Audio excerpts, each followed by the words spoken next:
If you've been sleeping on this channel, wake up right now, because what you're about to hear is the kind of story that will make you question everything you think you know Perimeter about set. justice, What's the status? power, Witness and is how secured. far No one sign of the man's suspect. reach can All right, truly sweep the go. area. Subscribe. Hit that bell. And do not look away, because this one gets darker before it gets any clearer.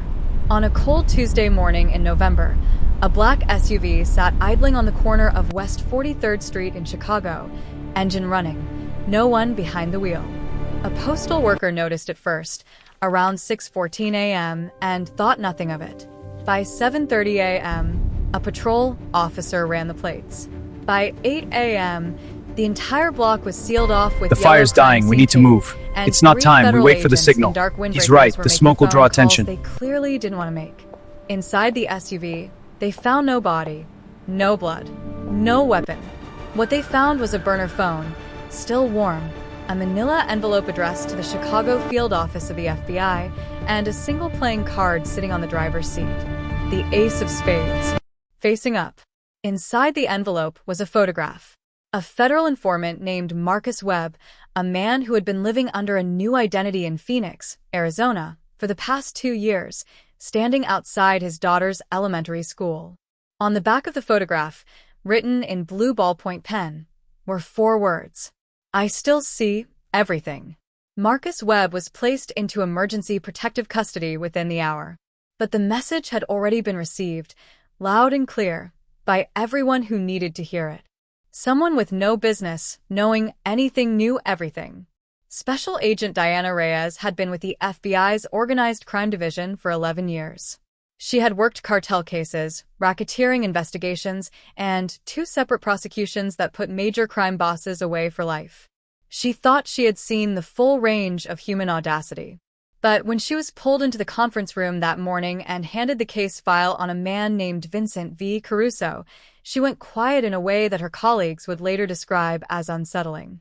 Vincent Caruso, age 53, was currently serving a 45-year sentence at ADX Florence, the federal Supermax facility in Colorado known simply as the Alcatraz of the Rockies. He had been locked away for 7 years, 23 hours a day in a concrete cell. No phone privileges beyond a monitored 15-minute call per month. No internet. No visitors except his court-appointed attorney. A man, by every official measure, completely cut off from the outside world. And yet, somehow, a protected federal witness had just been located and photographed. Reyes opened the file slowly. Caruso had started as a low-level enforcer in the Chicago outfit in the late 1990s, running protection rackets and collecting debts. But what separated him from every other street-level criminal was his mind. He had a near-photographic memory, an instinctive understanding of human psychology, and a patience that people who worked with him described as almost inhuman. He didn't chase power. He built it, quietly, systematically, like a man assembling a clock from the inside out. By 2009, he controlled drug distribution across 4 states, had judges and city officials on his payroll, and ran a legitimate construction company that laundered millions without a single accounting error. When he was finally arrested in 2016, it took a joint task force, 2 years of surveillance, and a cooperating witness to build the case against him. That cooperating witness had been Marcus Webb. Reyes stared at the photograph on the table. Then she looked up at her supervisor. How? She asked. Just that. 1 word. Her supervisor slid a second document across the table. It was a visitor log from ADX Florence covering the past 6 months. Every name was an attorney, a public defender, a paralegal. All legitimate. All verified. But when the FBI began pulling communication records, cross-referencing attorney visit times with events on the outside, a pattern emerged. A terrifying, almost elegant pattern. And then they found something no one had expected, tucked inside the case file of one of Caruso's recent legal appeals. A coded message, hidden in plain sight. Inside a legal brief that had been reviewed and cleared by 3 separate prison officials. When the cryptographer finished decoding it, she set down her pen and stared at the ceiling for a long moment. He isn't running from prison, she said quietly. He's running it. The coded message inside Caruso's legal brief was not written in any conventional cipher. It wasn't a number substitution or a scrambled alphabet. It was buried inside the actual legal language itself, hidden in the precise pattern of specific Latin phrases, case citation numbers, and footnote placements that, on the surface, looked like nothing more than a competent attorney's appeal documentation. The cryptographer's name was Dr. Helen Park, a former NSA analyst who had spent a decade breaking communication codes used by foreign intelligence networks. She had seen sophisticated encoding systems built by nation-states with billion-dollar budgets. But she later told Agent Reyes that what Caruso had constructed was, in her professional opinion, more elegant than most of them. He didn't need technology, Park said, spreading the decoded pages across the conference table. He used the system itself as his communication network. Every attorney visit, every filed document, every appeal was a delivery mechanism. The decoded message contained three things: a name, a location, and a date. The name was Raymond Holt, a mid-level distributor operating out of Detroit who had, apparently, been skimming from a network that Caruso still considered his. The location was a warehouse on the eastern edge of the city. The date was 4 days from the morning the FBI decoded the message. They had 4 days to set up surveillance, build a perimeter, and figure out exactly how deep this network ran, without alerting anyone connected to Caruso that they were watching. Reyes made the call to go in quiet. No arrests, not yet. She needed to watch. She needed to understand the full architecture of what Caruso had built before she dismantled any piece of it, because she knew, with absolute certainty, that pulling one thread too early would cause the rest to vanish overnight. What her surveillance team observed over the following 72 hours rewrote everything they thought they knew about organized crime in the post-internet era.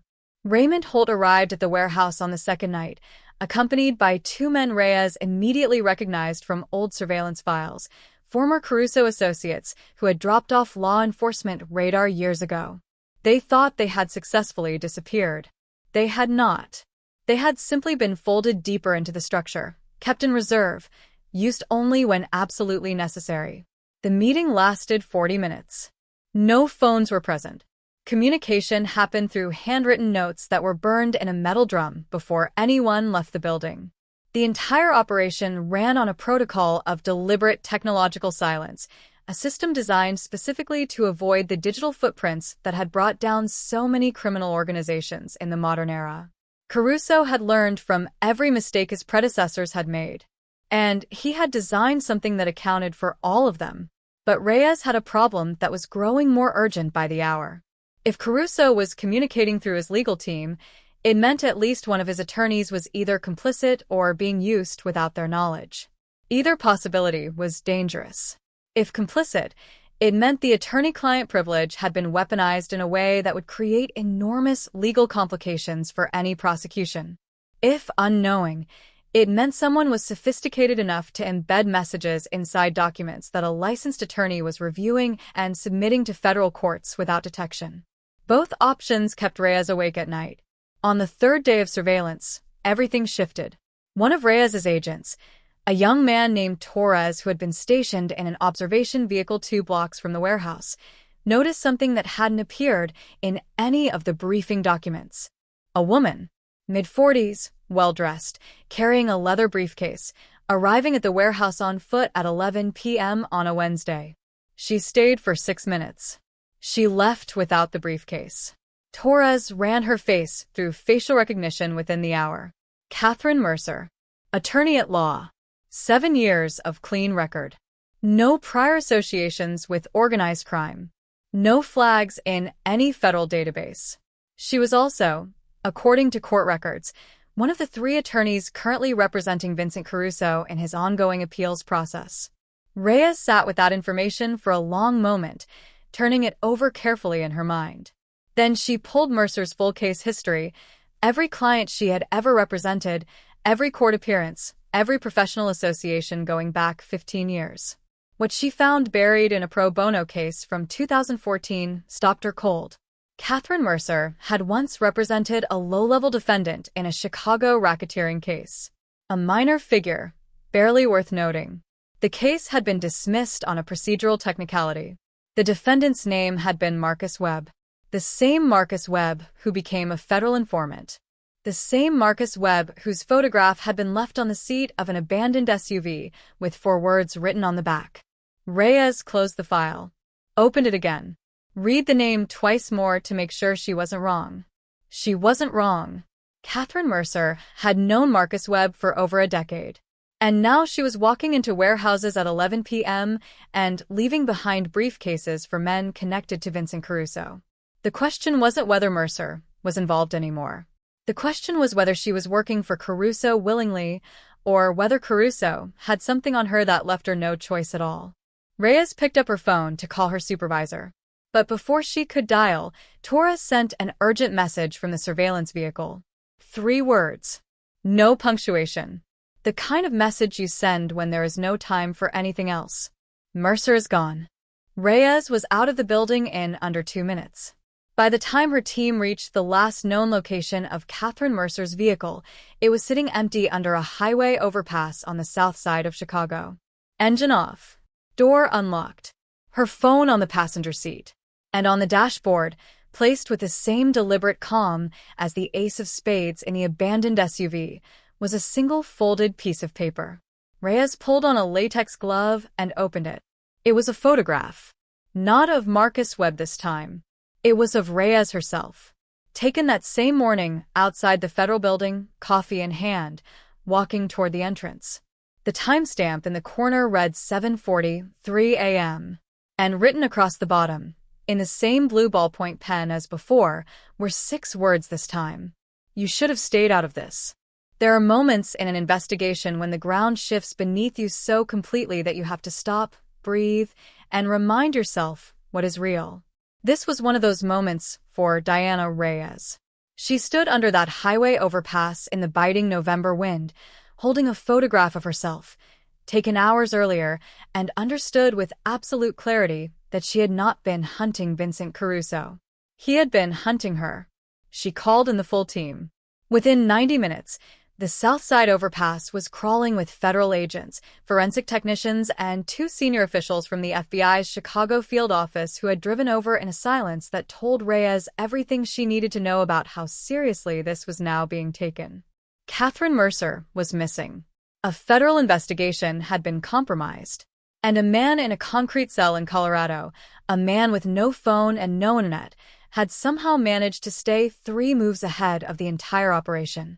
The search for Mercer went citywide before midnight. Reyes didn't sleep. She sat in the war room with Dr. Park and 2 analysts, pulling apart every document Caruso had filed through his legal team over the past 7 years, looking for every encoded message they might have missed. What they found was staggering. Over the course of his imprisonment, Caruso had issued no fewer than 47 separate encoded directives, hidden inside legal filings, appeal documents, and formal complaints submitted to the court. Transfers of power within his organization. Orders to consolidate assets. Warnings to associates who were becoming liabilities.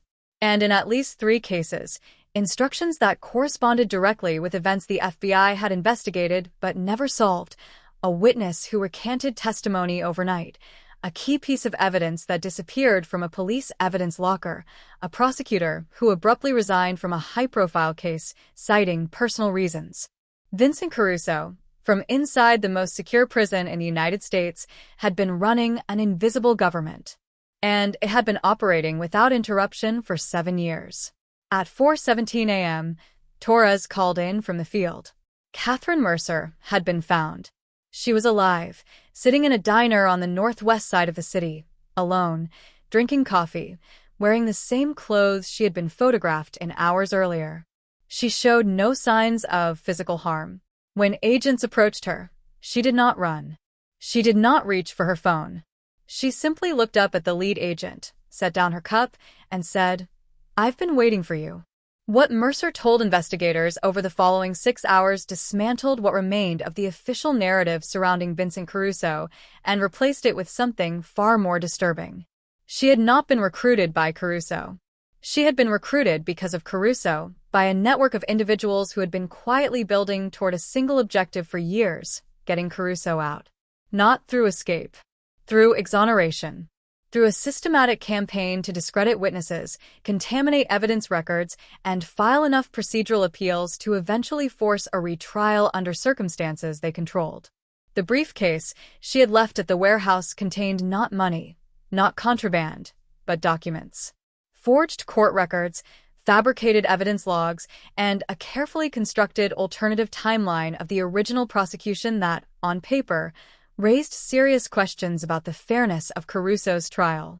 It was brilliant, it was methodical, and it was closer to succeeding than anyone in federal law enforcement had realized. Mercer herself had been approached 3 years earlier, her law school debt purchased quietly by a shell company that then made clear, in terms that left no room for misunderstanding, that her cooperation was not optional. She had been trapped from the moment she signed her first filing on Caruso's behalf. She had left the briefcase that night not as a willing participant, but because she had finally decided she was more afraid of what she was helping to build than she was of the people who had cornered her into building it. The photograph of Reyes on the dashboard had not been a threat from Caruso. It had been a message from Mercer, a signal, desperate and oblique, that the investigation was being watched and that Mercer was ready to talk. Reyes sat back in her chair and exhaled slowly. The photograph had terrified her. It had also, without either of them knowing it at the time, saved the case. The federal response moved fast after that. ADX Florence was placed under an emergency communications audit. Every legal document filed by or on behalf of Vincent Caruso over the previous 7 years was pulled and submitted to Dr. Park's team for cryptographic analysis. Every attorney who had visited Caruso was placed under immediate investigation. The shell company that had purchased Mercer's debt was traced through 4 layers of financial obfuscation to a holding company registered in Luxembourg, which was itself connected to 3 other entities, 2 in Cyprus and 1 in the Cayman Islands, all of which ultimately traced back to a single beneficial owner. A name that appeared in no FBI file, no Interpol database, and no law enforcement record anywhere in the world. A name that Caruso had never once spoken aloud, not in any intercepted communication, not in any debriefing, not in any court proceeding. When Reyes saw the name for the first time, she understood the full scope of what she was dealing with. The fire's dying, Caruso we need to move. It's not time, we wait for the signal. He's right, the smoke will draw attention. He was the most visible layer, the man whose arrest had been designed to satisfy law enforcement, to give investigators a win significant enough that they would stop looking deeper. His imprisonment had not weakened the network. It had protected it by drawing all the attention downward, onto him, while the real architecture continued operating untouched above him. Vincent Caruso had not been running his empire from Supermax prison. He had been serving his sentence willingly, deliberately, as a decoy. The ace of spades left in the SUV. The photograph of Marcus Webb. The photograph of Reyes herself. None of it had been Caruso asserting power. It had been a performance, carefully maintained to keep the FBI's focus exactly where someone else needed it to be. On him. Only on him. Never above him. Reyes requested emergency authorization to expand the investigation internationally within the hour. The request was approved by the following morning. Vincent Caruso was transferred to a new facility under a classified designation 2 weeks later. He never filed another legal appeal. His attorneys, all of them, withdrew from the case citing unspecified conflicts of interest. The court records were sealed. Officially, the case was closed. Caruso was still behind bars. Justice had been served. But Diana Reyes knew better. She kept a single item on her desk from that point forward, not a trophy, not a reminder of victory, but a warning. The ace of spades, sealed in an evidence bag, sitting in the corner of her field of vision every single day. Because the name at the top of that financial chain had never been found. The person behind the Luxembourg holding company had vanished so completely, so cleanly, that some analysts on her team quietly began to wonder if that person had ever truly existed at all, or if that too had been another layer of the design. 3 months after the investigation was officially closed, a federal prosecutor in Brussels was found dead in his apartment. The cause of death was listed as natural causes. No evidence suggested otherwise. But on his kitchen table, placed with the same deliberate calm that had marked every step of his case, was a single playing card. The ace of spades. facing up. The game, it turned out, had never ended. It had simply moved to a new board.